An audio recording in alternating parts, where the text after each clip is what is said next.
My name is Helen Headrick. I taught for many, many years, and I used NIE when I taught. That's what Newspapers in Education is abbreviated as, NIE. And literally, it's using newspapers in support of education. So when I taught, I wanted to grow civic-minded students. And that's what, to me, a newspaper is. It reaches out to the community that it's in.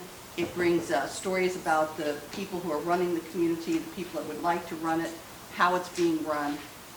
There's, of course, a lot more with a newspaper, but that's what had grabbed my attention when I was a teacher.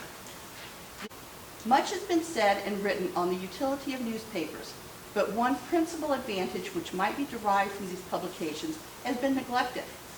We mean that of reading them in schools and by children and families. Try it for one session. Do you wish your child to improve reading solely to give him or her a newspaper? If you wish your child to improve in reading, give him or her a newspaper. It furnishes a variety, some parts of which must infallibly touch his or her fancy. Do you wish to instruct the child in geography? Nothing will so indelibly fix the relative situation of different places as the stories and events published in newspapers. Okay. Do you want your child to become acquainted in the manners of the country or the city or the mode of doing business? Do you want your child to get a smattering of every kind of science? The cheapest book that you can buy, the best for your child, is a newspaper. So when do you think that was written? Well, newspapers have been coming out for hundreds of years because this was written in 1795. Our country was founded in 1776. So even back then, they understood how important newspapers were in education. And I think that's pretty cool, because you could write that same statement today. I could write it about the NIE program right now, and it would be perfectly applicable. Okay? So, newspapers in education history. Obviously, newspapers were around. They were being used, they were being told to use them for educating children. But in the 1930s, 40s, and 50s, there was kind of a gradual growth of it. Okay, we've got newspapers, what are we going to do? The New York Times and the Milwaukee Journal were the real leaders in this. The publisher's wife of the New York Times developed a program, and she started taking it to schools in New York area, and just to get them to use newspapers. Between the 60s and 90s, the number of NIE programs throughout the country grew to over 950. That's a lot of newspapers to have an NIE program. The millennium, so now we're in the 21st century. There's a lot of digital copies, e-copies of newspapers available. And what happened to newspapers this century? I just said it. It's a lot of e-copies and there's a lot of internet access. Where do you guys get your news? Social media. Newspapers have had to cut staff, have had to cut a lot. And of course, one of the first things to go is newspapers in education.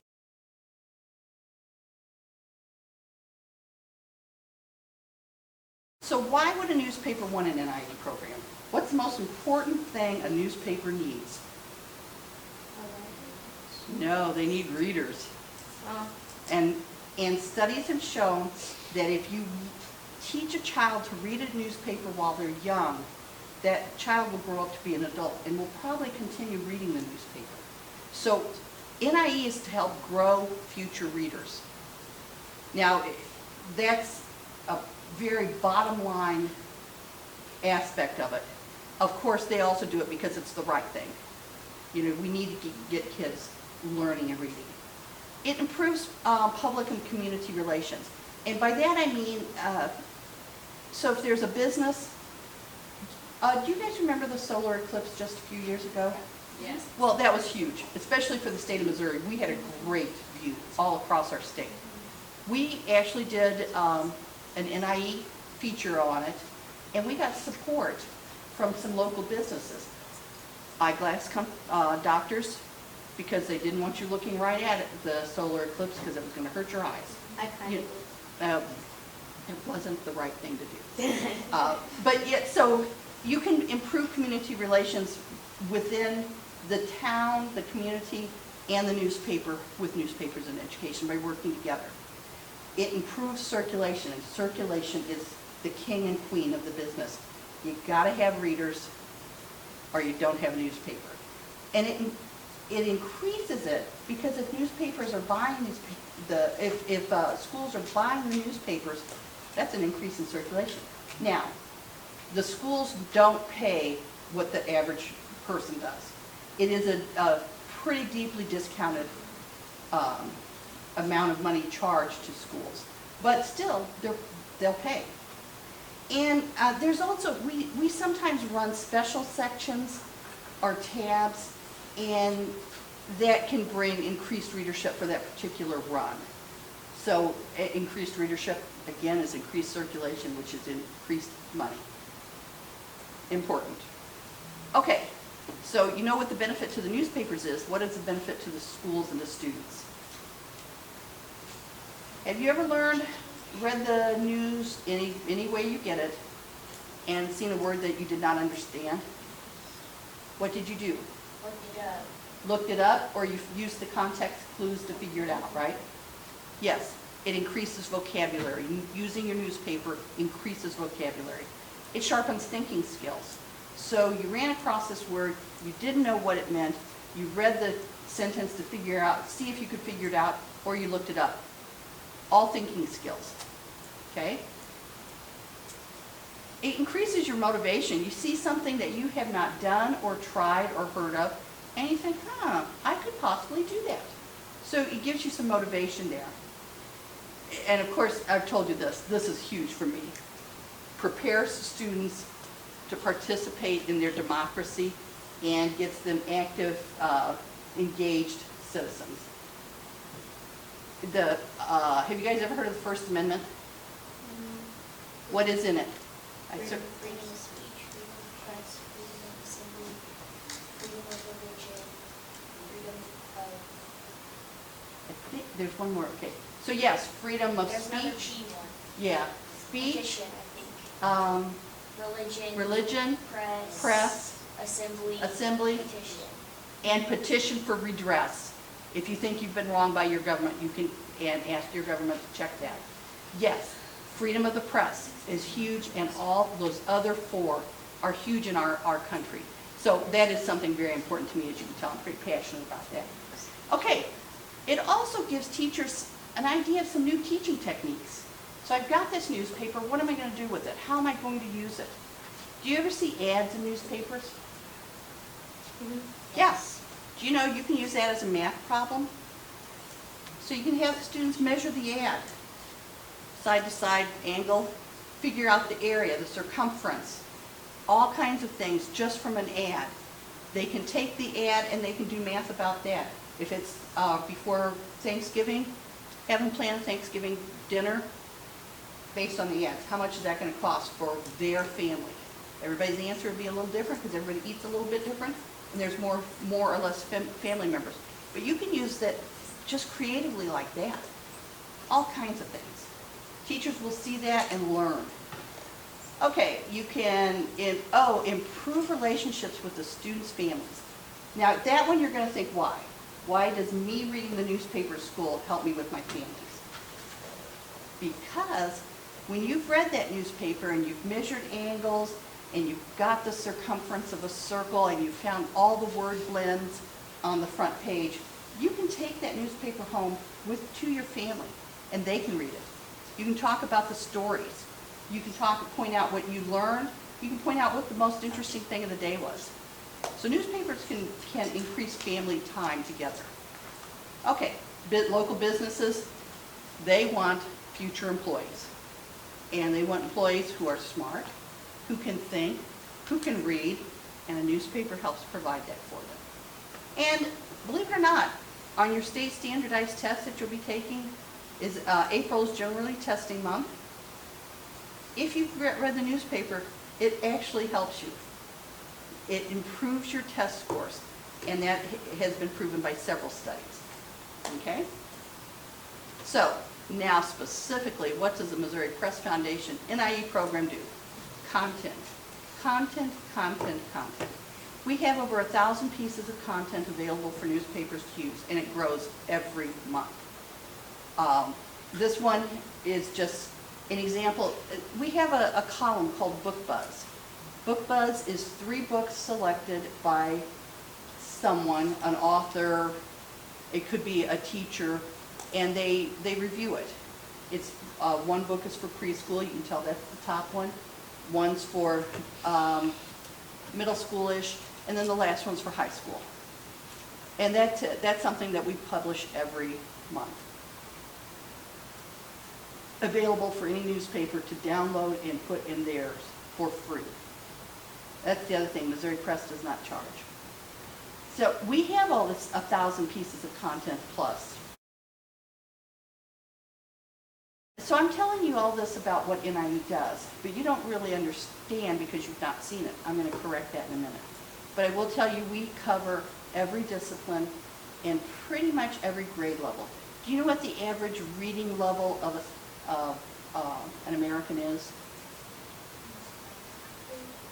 Okay, say it loud. 6th I've got a 6th grade down front. Anybody else? Yes. 7th grade. Say? It's either 5th or 7th grade.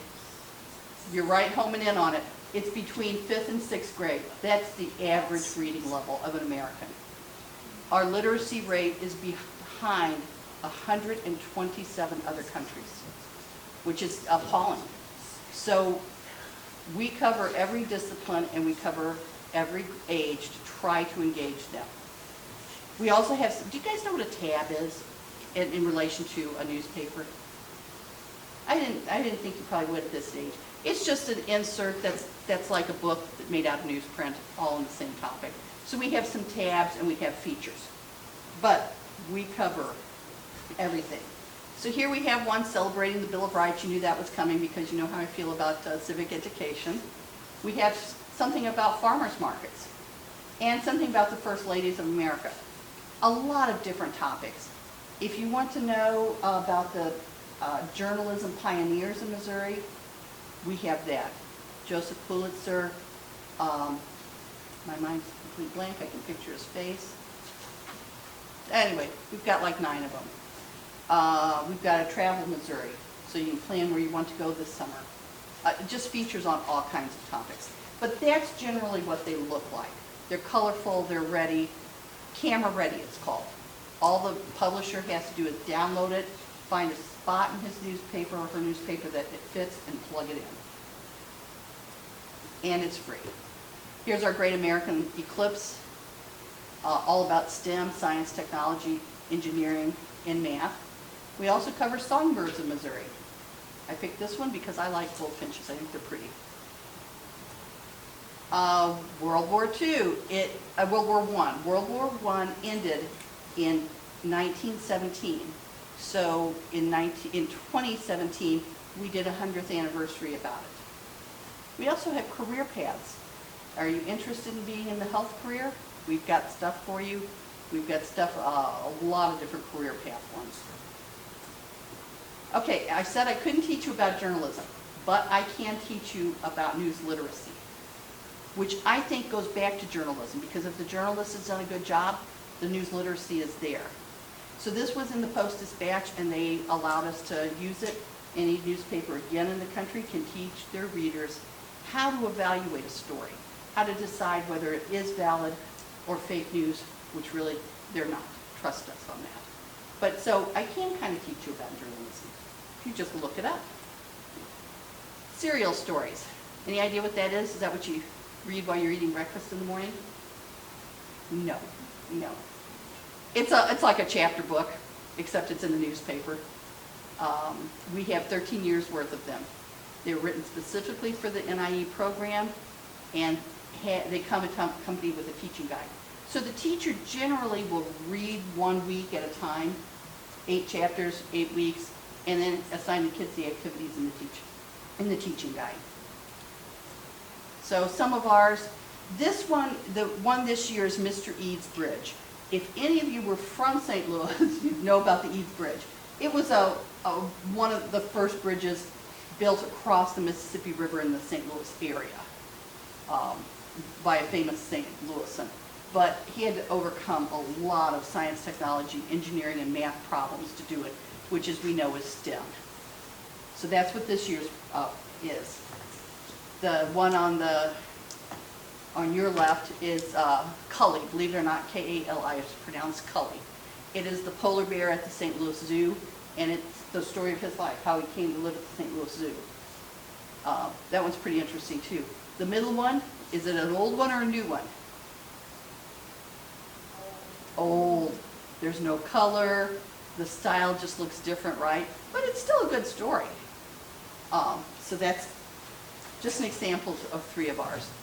We also have something, oh, was I supposed to stop? We also have something on the resources of how to build a program. So let's say you're in Odessa, Missouri, and you want to start doing NIE with your schools. How do you go about it? Well, I've got on our website, I've got information that you can give to the superintendent of the district, to the principal, or to the teachers themselves. I've got an ad that they can put in their newspaper saying, hey, we're going to start this program. I can go and do training sessions with them, and I can work with the newspaper when they begin meeting with the school administration or the teachers to get it together. Okay, so newspapers and education. It is always celebrated the first full week of March. So I think that was the 4th, what is it? The 4th through the 8th this year. And we always have an ad for that, ideas that people can use to do NIE at home or in their newspaper. Okay. Sure, I'm happy to go back to that. There you go. Thank you. Okay, now, here's one near and dear to my heart. Read all about it. That's something I started after I started working here. It is a way of engaging students every day with their newspaper.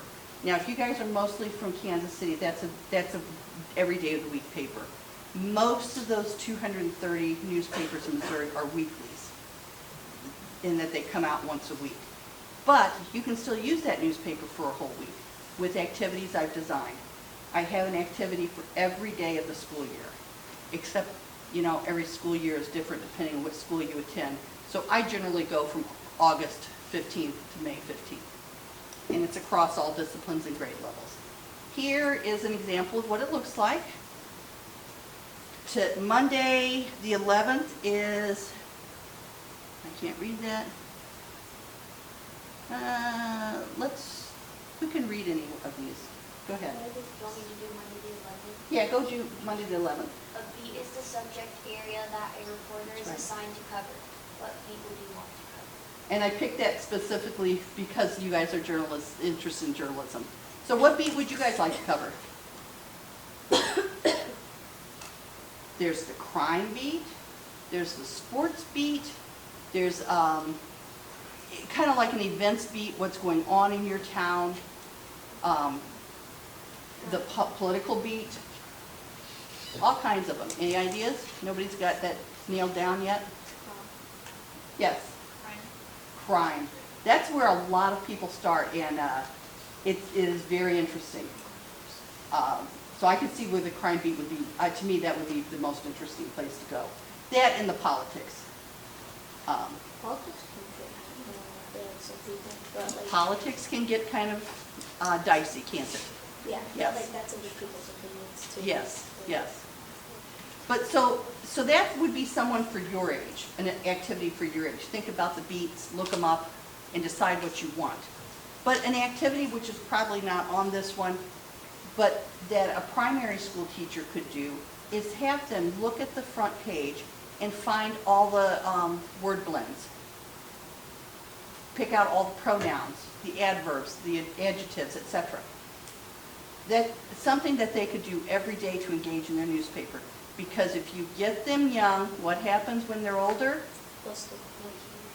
They keep reading. Thank you. We've learned. Okay. So our website, I cannot access it from here because I don't have the password, but I can show you a picture. Our website is mopress.com. And if you hover over Mo Press Foundation, you'll get a drop-down menu.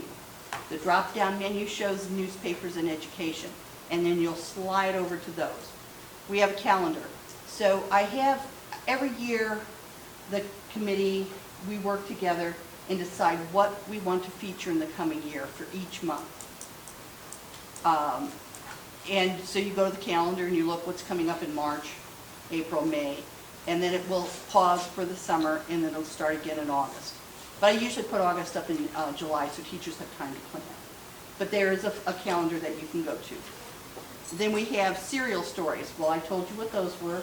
They're stories, 8 to 13 chapters long, that you can read or your teacher can read to the class.